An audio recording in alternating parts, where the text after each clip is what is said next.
আছেন নিচে নামুন, অনুরোধ করছি। পড়ে গেলে হাত পা ভাঙবে,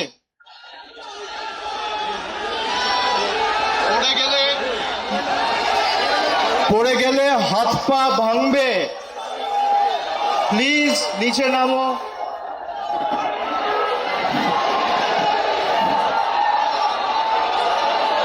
প্রথমেই আজকের এই ঐতিহাসিক সমাবেশকে সফল, সার্থক এবং সাফল্যমণ্ডিত করার জন্য মহামান্য কলকাতা হাইকোর্ট বিচারপতি সহ বিচার ব্যবস্থার প্রত্যেককে আমরা আমাদের কৃতজ্ঞতা ধন্যবাদ জানাই।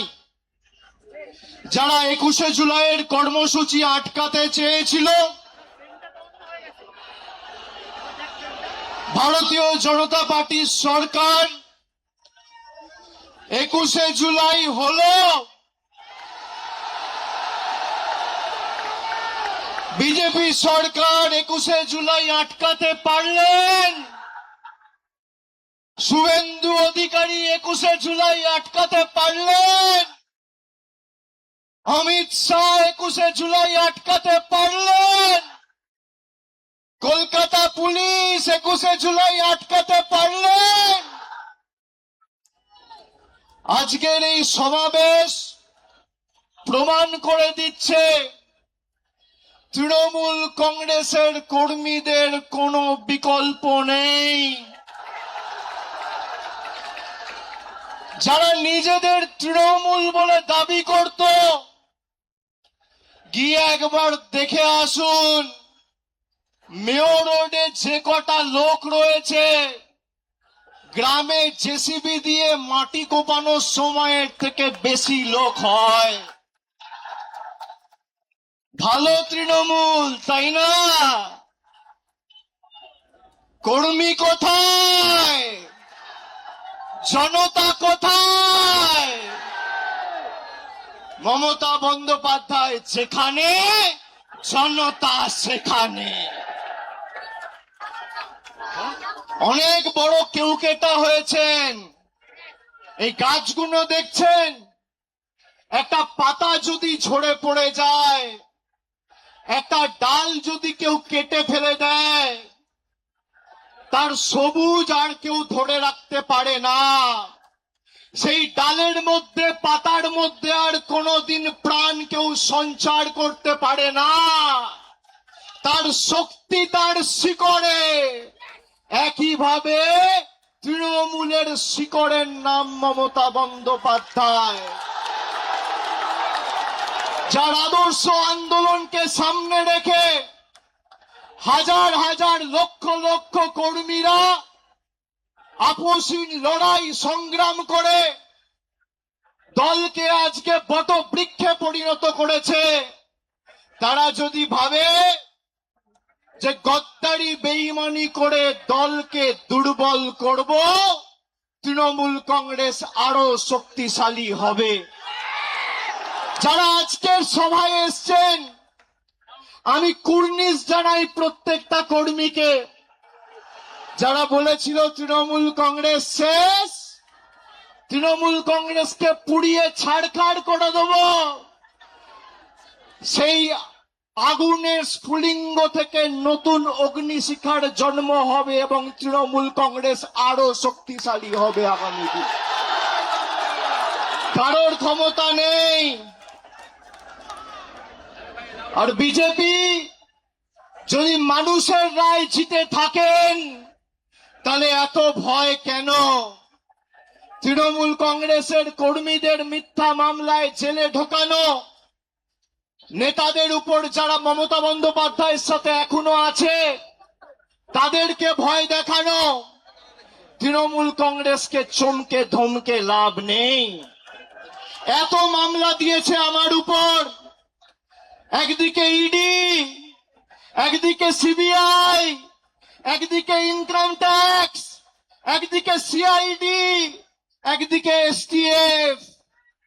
গলা যদি কেটে দেন আর যেদিনকে দেহত্যাগ করব, মৃতদেহটা শ্মশানে নিয়ে যাওয়ার আগে যদি বুকে কান পেতে শোনেন, তাহলেও সেই দেহ থেকে জয় বাংলার মমতা ব্যানার্জি জিন্দাবাদ করবে।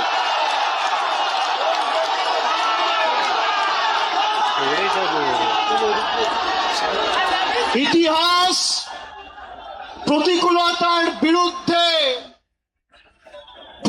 প্রলোভনকে উপেক্ষা করে যারা লড়াই করে, ইতিহাস তাদেরকে সমর্থন করে, গদ্দারদের সমর্থন করে না। 5 ওয়াট 10 ওয়াটের বাল্ব সে এখন ভাবছে আমি হ্যালোজিন হয়ে গেছি।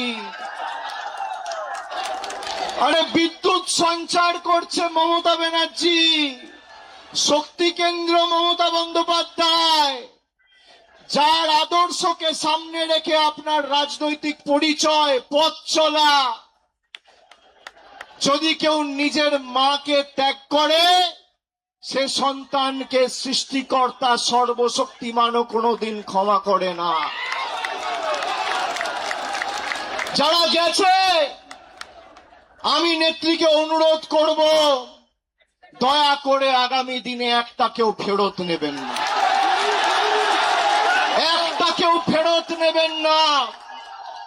আজকের এই কর্মী সমর্থকদের উৎসাহ উদ্দীপনা, বিজেপির ক্ষমতা হবে ক্যাথিড্রাল রোডে এই মিটিং করার, রাজ্য সরকারের ক্ষমতায়, পুলিশ তোমার, তদন্তকারী সংস্থা তোমার, অর্থ তোমার, কেন্দ্র সরকার তোমার, মানুষ তৃণমূলের সাথে রয়েছে।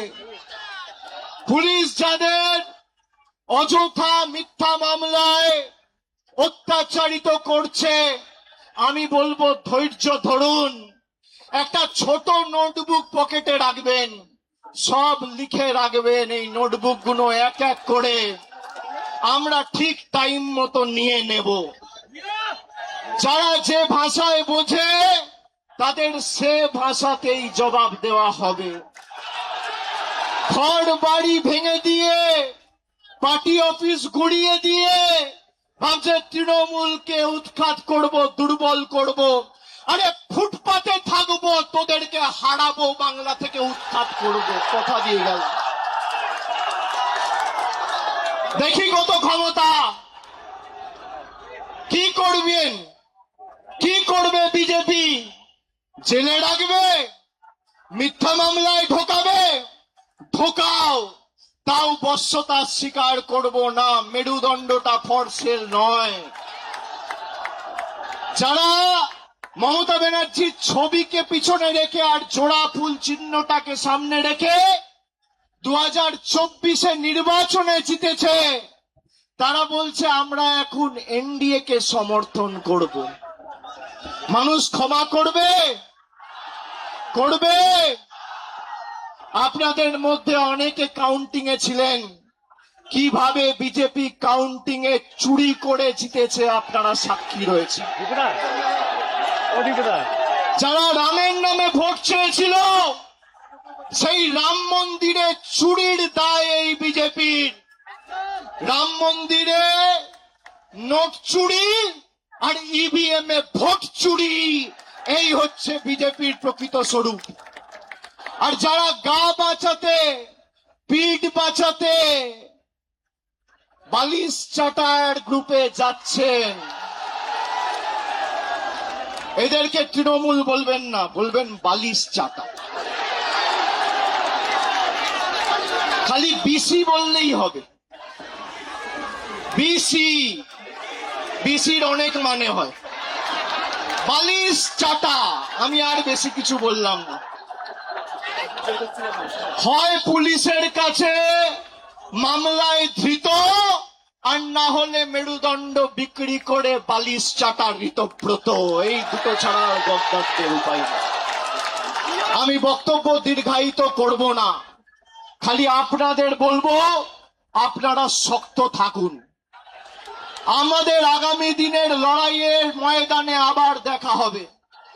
বিশেষ করে যে সমস্ত তৃণমূল কংগ্রেসের নির্বাচনী সিম্বলে তৃণমূলের সিম্বলে, জোড়া ফুল সিম্বলে নির্বাচিত হয়ে যারা পিঠ বাঁচাতে নিজেদের মেরুদণ্ড বিক্রি করে ওদিকে গেছে, আমরা প্রত্যেকটা বিধানসভায় গিয়ে মানুষের কাছে ক্ষমা প্রার্থনা করে আসব।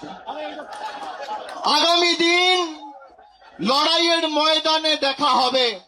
আমি তৃণমূল কংগ্রেসের নির্ভীক, সাহসী, সংগ্রামী, দেবতুল্য কর্মীদের আমার অন্তরের শ্রদ্ধা, কৃতজ্ঞতা, প্রণাম এবং কুর্নিশ জানিয়ে আমার বক্তব্য এখানে শেষ করছি। এরপর নেত্রী বলবেন, তার কথা আমরা শুনব। জোরে বলুন, জয় বাংলা, জয় বাংলা, জয় বাংলা, জয় বাংলা, জয় বাংলা, জয় বাংলা, জয় বাংলা, জয় বাংলা, জয় বাংলা, জয় বাংলা, জয় বাংলা, জয় বাংলা। অনেক অনেক ধন্যবাদ, নমস্কার।